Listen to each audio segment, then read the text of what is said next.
Welcome to Deep Dive Daily. Good morning, Andy. No.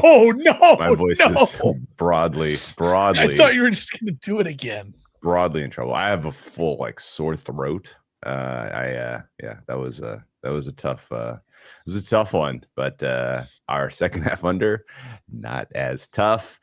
Good start to the week. Always love it when you start out the week with a green number.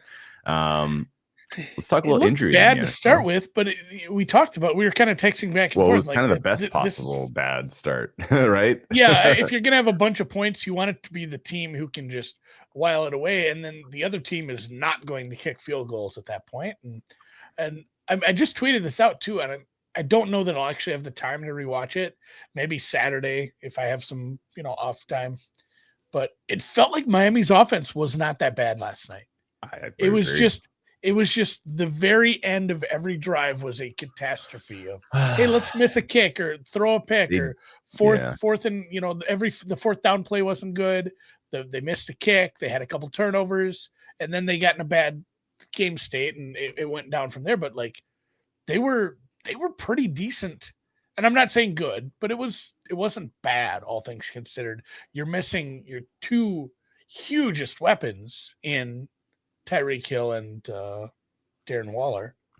Well, I mean, I joke, but Waller was pretty good in the red zone. He was a big part of their offense, but he's not one of their top two. I thought the Dolphins wasted a lot of early downs rushing. Their early down rushing was pretty uninspiring. Yeah, keep them honest. I guess so. Most of their passing game is short stuff anyway, so I don't know exactly what keeping them honest is helping you. Listen, we got to keep the linebackers near the line of scrimmage so that they can then also make plays on our passing game.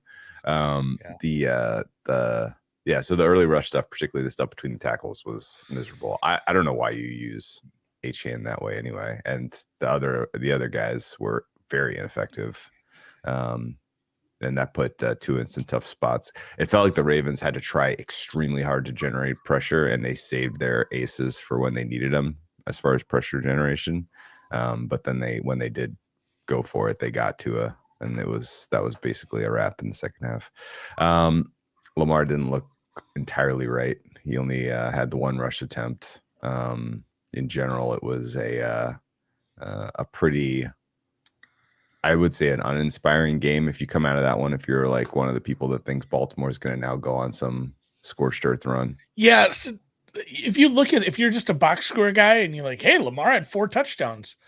Every one of those guys was incredibly open. Yeah. Like that was scheme and Storm Duck being out. I mean, they really did. All 3 of the tight end touchdowns were like, Jesus Christ. Who was supposed to be on that? Like, who is supposed to be on that guy? Whose area of the field is that right now?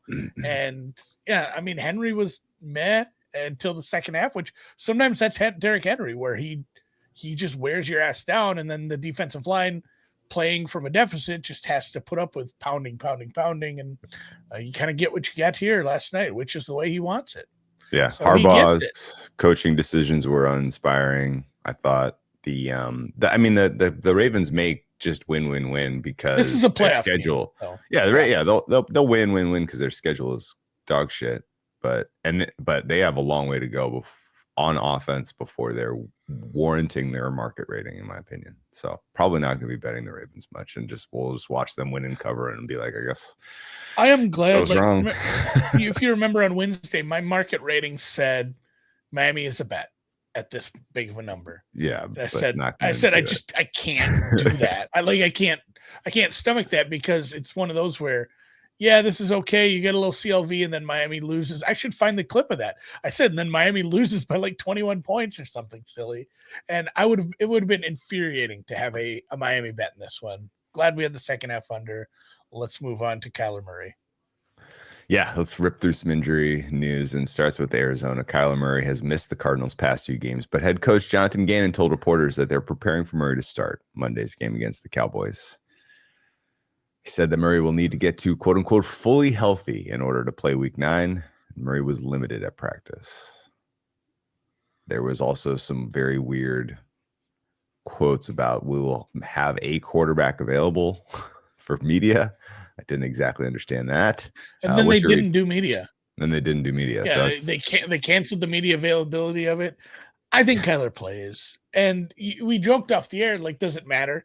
It hasn't been a big drop off to Brissett. He's lost, but they covered that game against the Colts.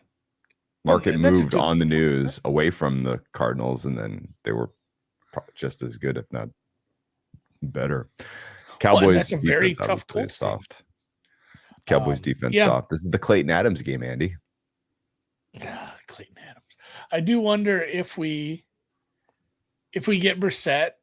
This is like the Falcons game where we said I read an article. No matter what, this is bad. If Kirk's good, that's bad. If Kirk's bad, that's bad because we lost the game.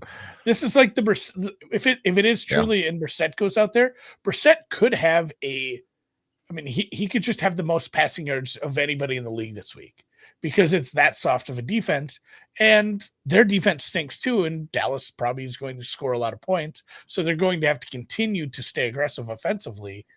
And that we haven't had the quarterback controversy yet, but if Kyler's not ready and Brissett goes and gets this is an all-time bad pass defense. This isn't like, oh, it's bad this year, but that's because a lot of teams are good. This is like bad last 5 years kind of stuff. Yeah. Like bottom 3 out of those 150, 160 teams. I have them at a first percentile. Which means my number for coverage is 0.1. That said, I still bet the Cowboys in this game. I think the Cowboys offense is good enough to get them home. I know. Again, we're talking all this shit about the Cowboys, but we're pro Cowboys podcast.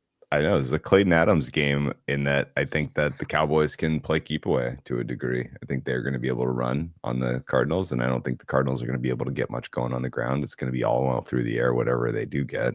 And I don't know, just haven't been inspired. The Cardinals are a minus team just because they're on the bad side of neutral for both offense and defense. Cowboys are a good offense. I think that's enough for me to get involved here, but I may regret that on Monday. We shall see. Any other injuries in that game of note? I don't think there really are, right?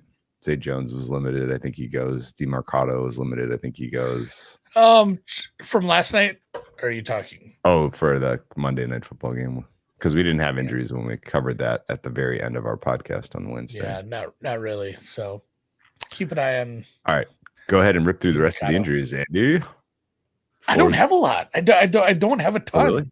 Oh, okay. Yeah, it's Friday. I most of it is waiting for this afternoon's injury content. The cluster injury for the Carolina Panthers offensive line got a hair better.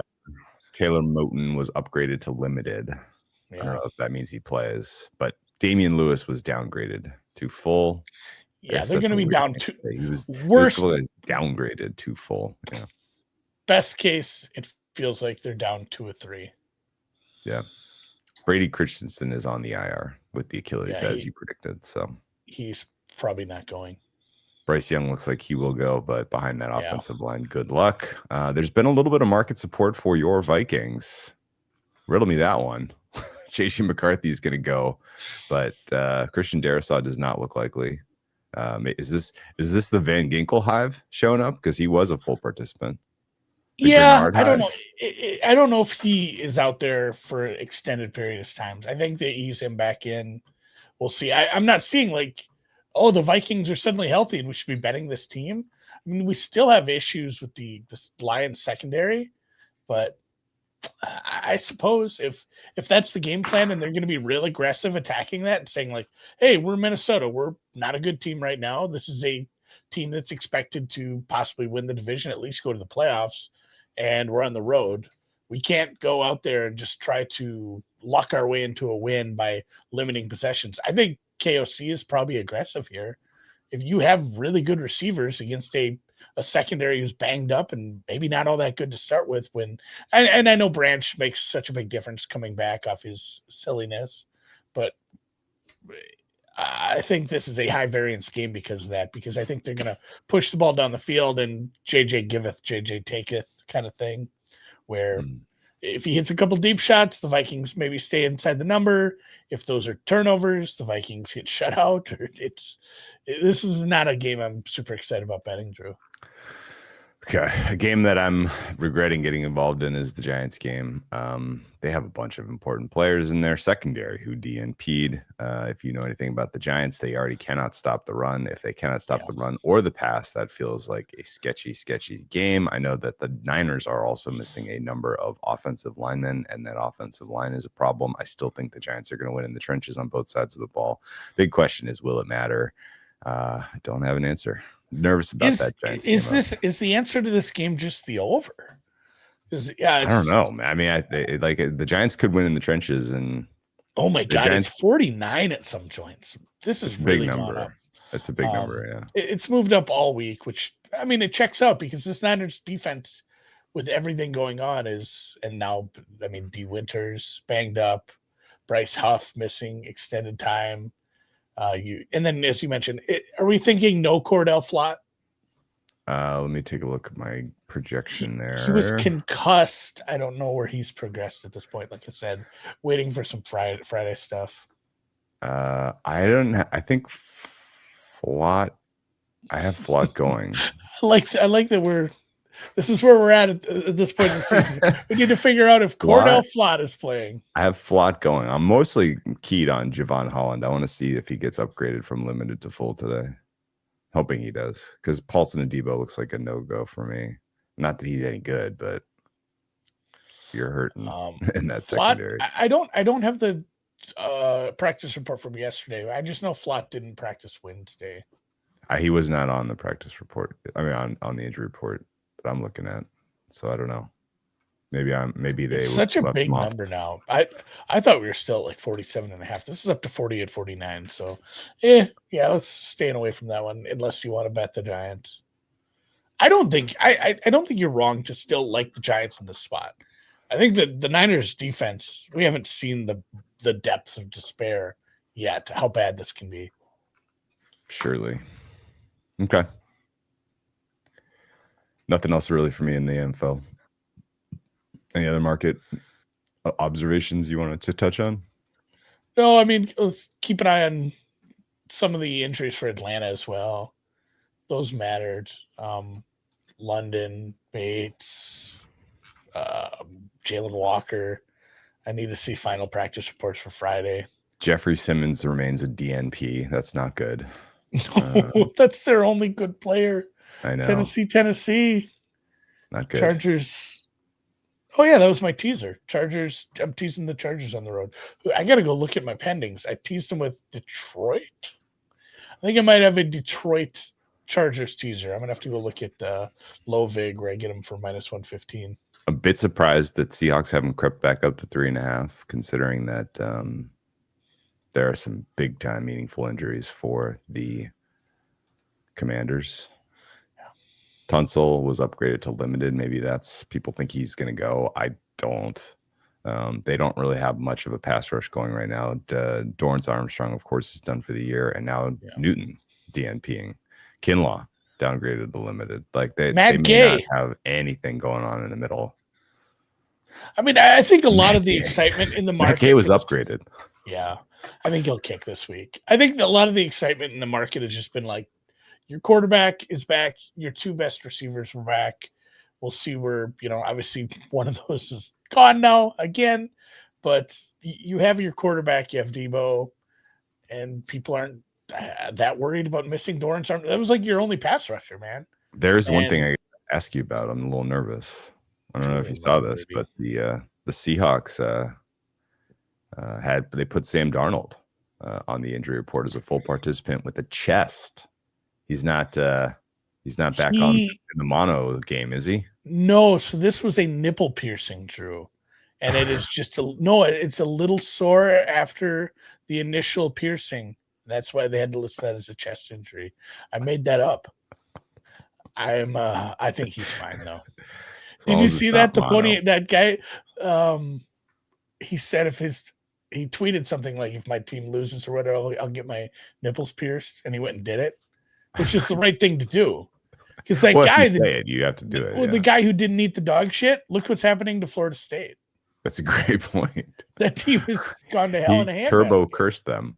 All right, let's move on. I had no Bruno other NFL declares thoughts. those nuts. I have a massive card this week. I don't really like any of my positions as we currently head into Those are weekend, the so best I'm weeks. I You're just going hope like I go. 5 I and just hope 2. I go.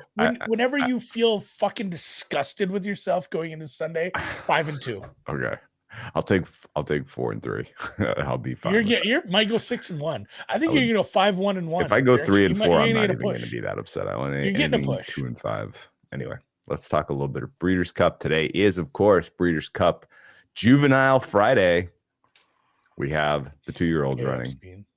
The Breeders' Cup Championship races start at, I think, 2:45 Pacific. Let me double check. Post time, 2:45 p.m. Pacific in Old Del Mar. Take a train, take a plane, take a car. I'm going to be taking Take a train bike to go see the races. I'm very excited. Race 6 is the Juvenile Turf Sprint. Good optics plot. Hot pace contention. Relatively slow speed rating. This is kind of the perfect race that sets up for a closer who can be kind of near the pace and finish with a bomb, and that is Sci-Fair for me. The George Weaver trained Irad Ortiz ridden horse heading into this one with the 6-1 morning line. I don't have the morning lines up. I have the odds from. Yeah, it is 6-1 morning line. I don't really know why Sci-Fair is not getting more attention here. Looks like the standout in that race to me. No other thoughts on race 6. I guess I would just mention the trainer that is, I don't know. I don't really have comments on the trainer. Trainers are like at the Breeders' Cup. It's never even really like who is the best trainer and they win a bunch of races. It's literally like all of the good trainers win one race is kind of the tradition. But as far as kind of the intangibles, Irad Ortiz is having the best season of any jockey in my opinion. He has been magnificent. When in doubt, keep him in your exotics just as a precaution, particularly on these turf races. And then if you don't have any other thoughts, or if you're looking for a tiebreaker among horses, the most obvious thing that's been happening this season in horse racing, in my opinion, is the Into Mischief sired horses they're just running amok. Like, it is unbelievable how good any Into Mischief horses have been in like biggest graded stakes all season long. And I think, again, if you're looking for a tiebreaker, take the Into Mischief sired horse. Juveniles in race 7 is on dirt. It's the 2-year-old fillies. I guess that's the distaff, the juvie distaff, juvenile fillies. This one's a weird one. I don't have any strong opinions here. Bob Baffert's horse is the favorite, Explora. She can close. I guess she'll probably win. It looks like kind of a weak field, and maybe that's just why Explora is getting the attention. I've heard some people make a case for the Todd Pletcher horse here, Tommy Joe, but Tommy Joe is a dead nut speed, and I don't know if she can hang on. Probably look for Tommy Joe to be on or near the lead coming around the final turn. Percy's Bar, the other speed in the race, maybe is on the front. Percy's Bar is worth including in your what is it? Your horizontals? What's the multi-race called? Horizontal. Percy's Bar worth including in your horizontals. Although I was backwards on that last time. Vertical is the vertical is the trifecta superfecta. Exacta trifecta superfecta. So 1, 2, 3 in a race. Horizontals is your pick 3, pick 5, pick 6 is across races. Percy's Bar, Tommy Joe, Explora are the ones that stand out there. I'm showing strong closing potential for La Wally out of the 9. Flavian Pratt aboard. No real reason to doubt La Wally, although I don't know much about Mark Glatt, the trainer. He's a bit of an unknown to me. She's won. She has a place. She has a show on her resume. Her win had tactical speed. So Lawali may be a nice one at a 10-1 price to take the juvenile distaff. In race 8, we're back on the turf, 2-year-old fillies. This is the one where everybody in the world was planning to single Precise the 13. Aidan O'Brien's probably best chance to win over the 2 days, I think everybody agreed, was Precise. She drew a miserable slot in the 13. I don't think anyone wanted to be way outside, but it's a long race. It's on the turf. I wouldn't really sweat it that hard, but people seem to be making a big deal out of that. The horses that stand out on the optics plot, 1, 4, and 9 are your closers in this one. 1 is Ultimate Love at 8-1, 4 is Infinite Sky at 20-1, and 9 is Time to Dream at 5-1. Time to Dream, trained by Todd Pletcher, ridden by Irad Ortiz Jr. Number 9 looks to me to be the spoiler, but Precise the 13 is a must use just because she is the class in this race. Race 9, 2-year-olds. I've done zero research. I'm just on the dirt. This is a 2-horse race. I've looked a little at tomorrow's race. This is the Breeders'. This is the Breeders' Cup Juvenile race. So this is the 2-year-old championship, effectively. Yes. Citizen Bull, of course, won last year. Bob Baffert has a rich history of winning this race. I cannot remember any year going by and not just blindly betting the Baffert horse in this one. Baffert has a horse in this one. It is the 7. And this is going to be the pick of the day, Andy. You ready? Yes. In honor of Andy's geometry teacher, Mr. Brandt. The 7 horse is Brandt. It is a Bob Baffert horse, and it has only ever run at Del Mar in its life. It's 2 races in its life at Del Mar. 2 wins.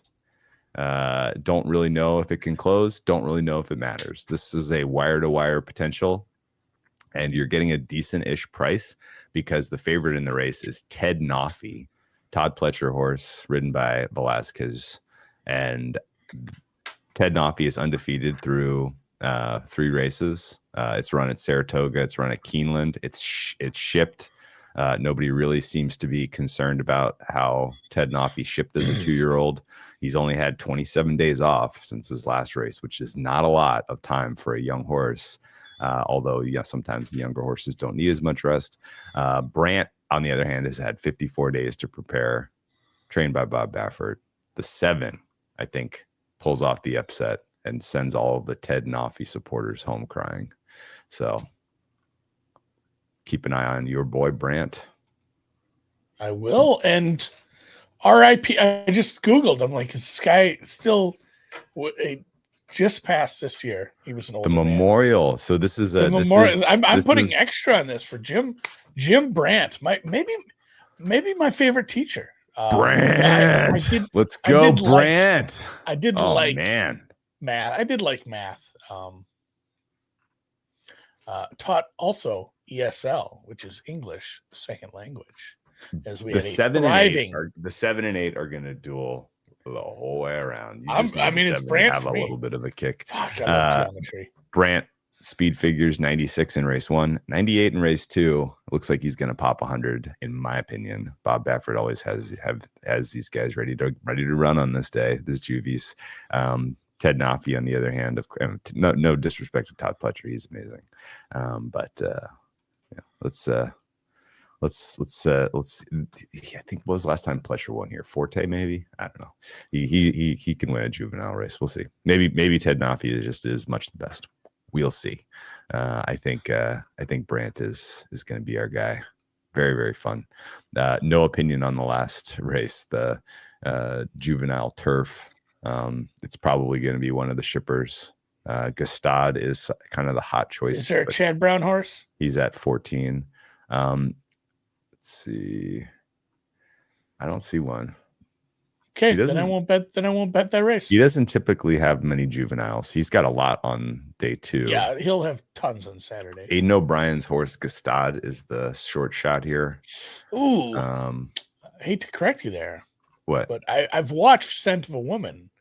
I believe it's Stad. Stad. Stad. We'll see about GSTAAD. The Is it spelled like the Alpine town? yes, it is. Okay, I don't Where know. they play the tennis tournament. Yeah, I've they seen do that. play I've watched that tennis tournament 100 times. I didn't know that it was You know what? Stad. Stad. The G is Stad. silent. It's like Also, it's like Ertagenbosch. I was just going to say, if I ever bought a horse, I would name it Sertagenbosch. Ertagenbosch. Yeah, Okay. Tagenbosch. Tagen. Den Bosch. Any hot takes? Any hot takes on the big race tomorrow? I guess I would just say for the last race, the third beer is fun. Nice closer. Best That's how I looking bowl good. third beer and third beer is 30-1. Tim Yakteen horse, and Let's Be Frank, the 15-1 Michael Maker horse. Those are your two strongest closers in the Juvie turf. The big race on Saturday at the championship. If you only care about one race, this is the one. Post time is 3:25. Oh, I thought it was like 3:00. Damn, it's late. Fuck, man. It's always 6:25 Eastern, 3:25 Pacific. The Breeders' Cup Classic purse is $7 million. This is the Super Bowl of horse racing. Before, the setup for this race was, can Sovereignty beat the 4-year-olds? Right? Can he hold off his 3-year-old class again and beat the 4-year-olds? That was the setup. Sovereignty got a fever. Sovereignty will not run. That has, in the moment you hear that, you're like, oh, bummer, cold water. Like, now this is less exciting of a race. The longer I've thought about it, the more exciting this race is.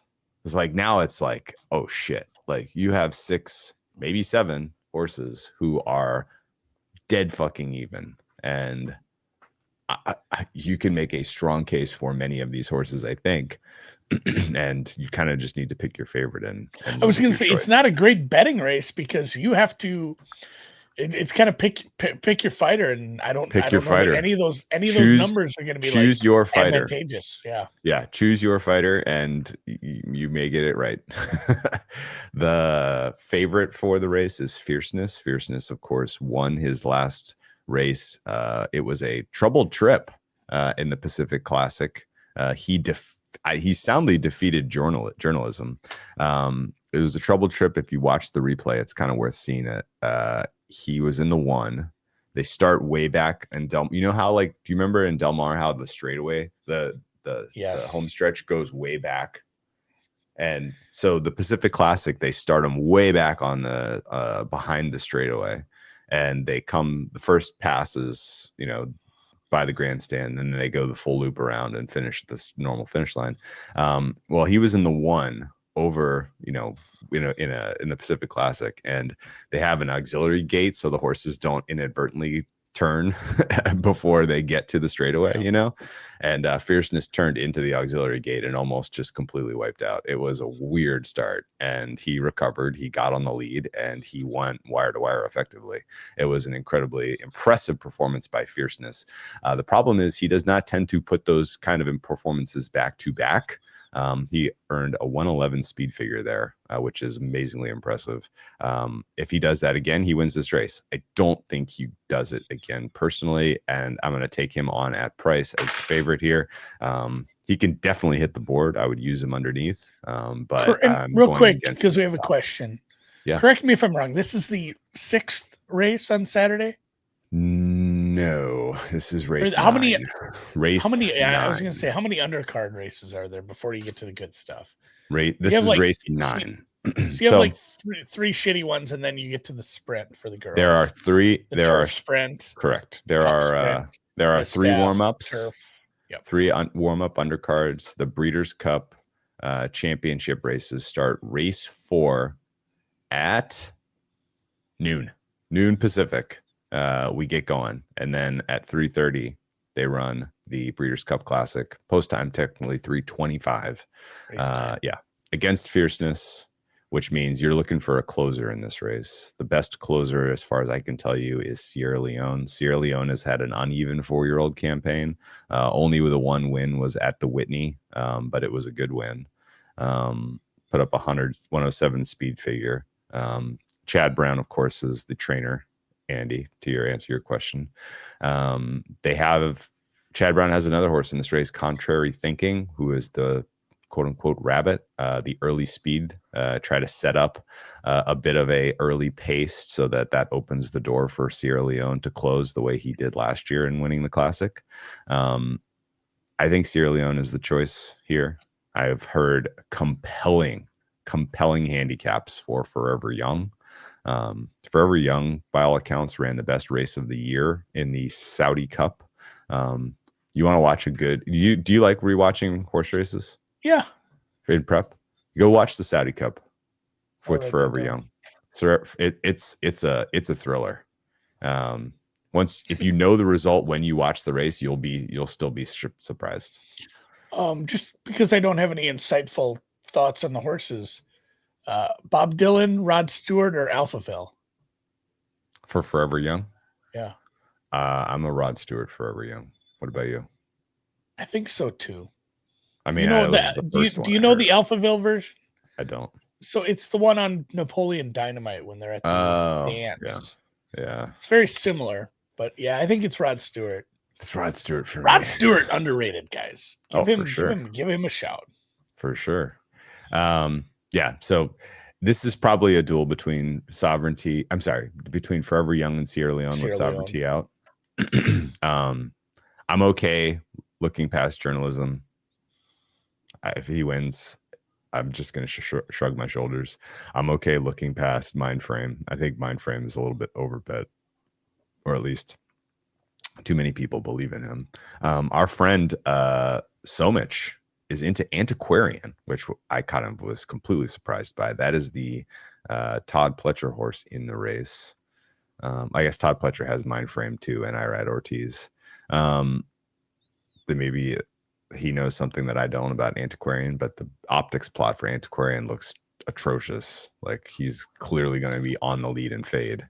It looks like specifically contrary thinking is going to take Antiquarian and Mindframe out of this race, and maybe Fierceness. So to me, at least, most of the verticals, Sierra Leone on top, Forever Young, Baeza, the two that I'm going to use underneath. Our friend Brinks is a horseman.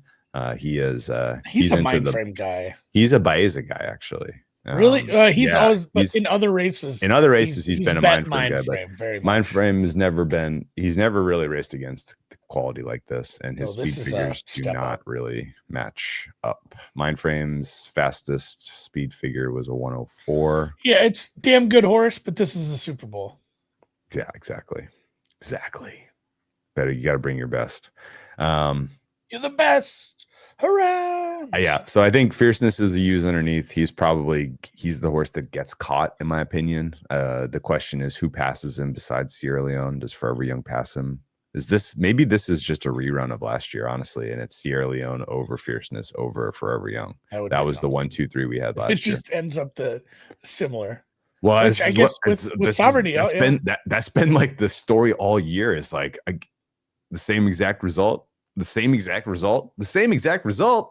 it's been a lot of that all season long in horse racing, like echoes. So yeah, the rest of I have not gotten through the rest of the Breeders' Cup Day in terms of coming up with a concise opinion. But I'll post all my exotics on the Twitter machine, if not in the Discord. I'll do both for funs. I might post some exotics. Today, I'll probably put together a pick. What's the big? There's probably a pick 5 is the big one today because there's 5 juvenile. There'll be a pick races. 5 starting in race 6. Yeah, I'll put my pick 5 starting in race 6 up in the Discord today, and then tomorrow I haven't even really looked at what the exotics are, but I'm sure there's some unbelievable ones. If Brett's in the chat, he may be able to help fill it in. Yeah, Nevada Beach, he thinks is a pure fade in the head-to-heads. So starting Yeah. in race 5 today at 4:05 p.m., there's a pick 6. That was the Saudi Cup, and that was the best then- race I watched. Yeah. And then you can do there's Sammy Davis horse. Just name Sammy Davis. Might have forget. And then there's also a pick 5 and the 6th race. So you do the pick 6, do the pick 5. If those aren't going good, race 7, you do the pick 4. If it's not going good from there, maybe just go to the bar. The best horse, the best looking horses if you're gonna do the pick 6 today, starting in race 5, the two clear ones to consider are it looks like 2 and 3, Ocean Bear and Fionello. Fionello actually looks like the choice at 8-1. Holy shit, just a bomb of a closer. The race 5 is a hotly contended pace, fastish, 2-year-olds only.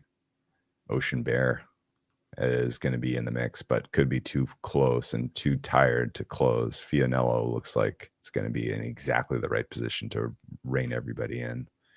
It's a 7 furlong race, so it's short.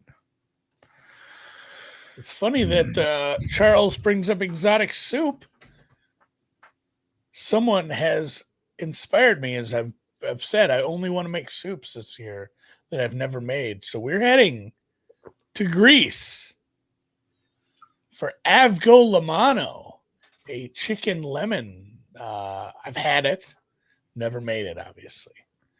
Pretty excited about this. A little. Now what are the main constituents?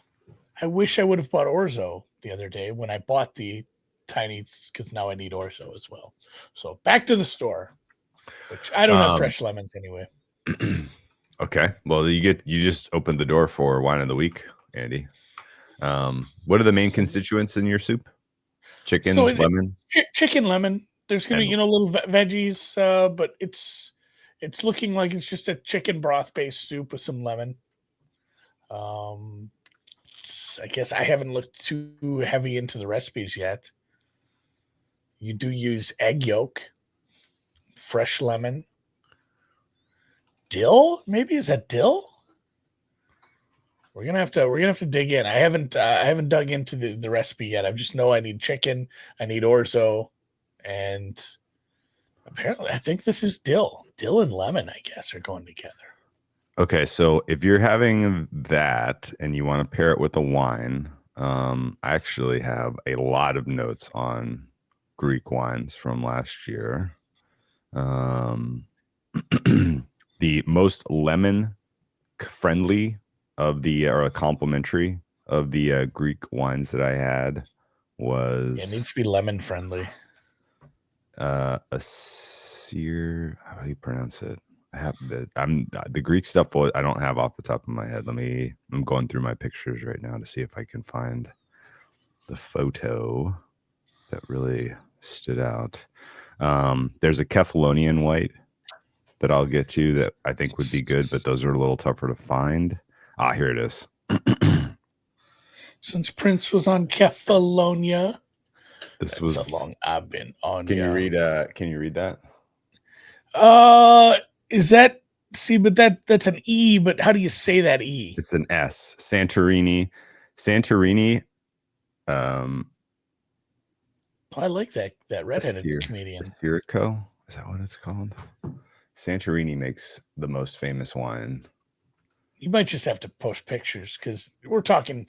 Once we get into a different alphabet, all bets are off.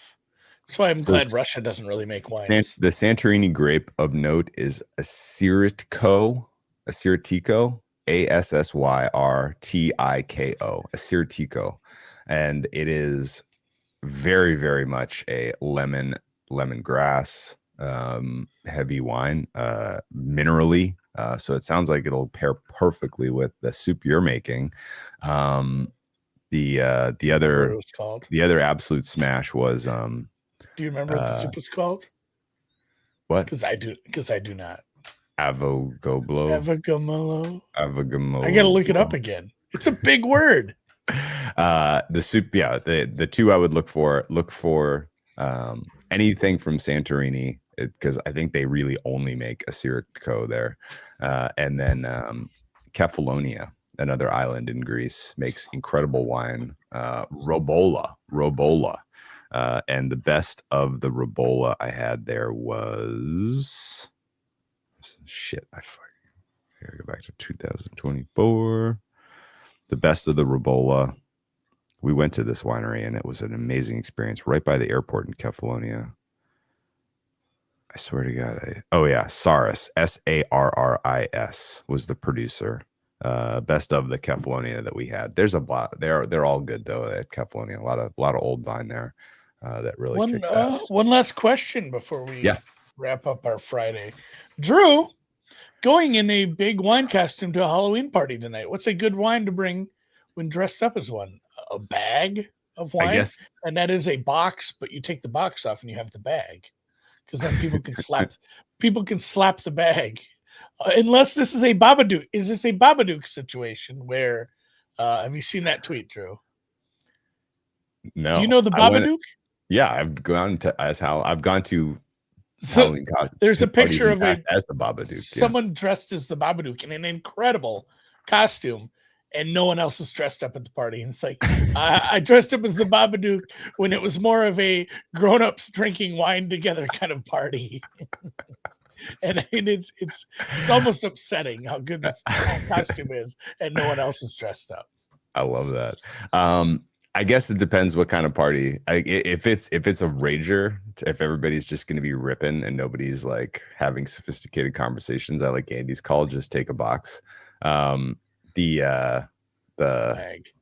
A box or a bag. If you want to have a story, if you want to tell people like, hey, this is a Halloween inspired wine, you want a Barolo, probably. That's the haunting bouquet of tar and roses and Lydia tar or folly. And hey, if you're not going to any party at all and you just want a fall inspired fare and wine combination, I would recommend a Barolo and a nice mushroom risotto, anything truffly, braised meats. Do nice braised short rib with some mushroom risotto. I think you might have nailed it. I have some fresh mushrooms in the fridge I just got. If you're looking for a wine to pair with mushrooms, it's Barolo. Risotto sounds amazing tonight. And the trick with buying Barolo is the older you can get it, the better it's going to be. Generally, it needs time to age and mature in structure. If you get a young one, you need to decant it to get the best out of it. And if you can't find a Barolo, any Nebbiolo from the Piedmont will probably scratch that itch, or at least pair well with your mushrooms. Barbaresco, similarly to Barolo, will pair well with all this. All right, man. Well, for you and your Greek lemon chicken soup, Avagamalalo. I can't remember how to say it. All right, man. Well, enjoy your weekend. Hope your kids have a happy Halloween. And Avgo Lamano. I hope we win on the ponies. I hope we win on the footballs. I think, like I said, 5-2 for you. I'm going to win all my hockey bets again today. I didn't win all of them last night, but I won enough. I won more than I lost, and they were plus money as well. So we're up this week in hockey. We're going to be up in football. Everything's going to turn up. Who had a great night last night? Andrews. Everything's coming up Andrews this week. Great. That's us. We are the Andrews. We just don't go by it. So have a great weekend. Enjoy the horses. Enjoy the trick-or-treating, the parties, the wine, the Greek soup.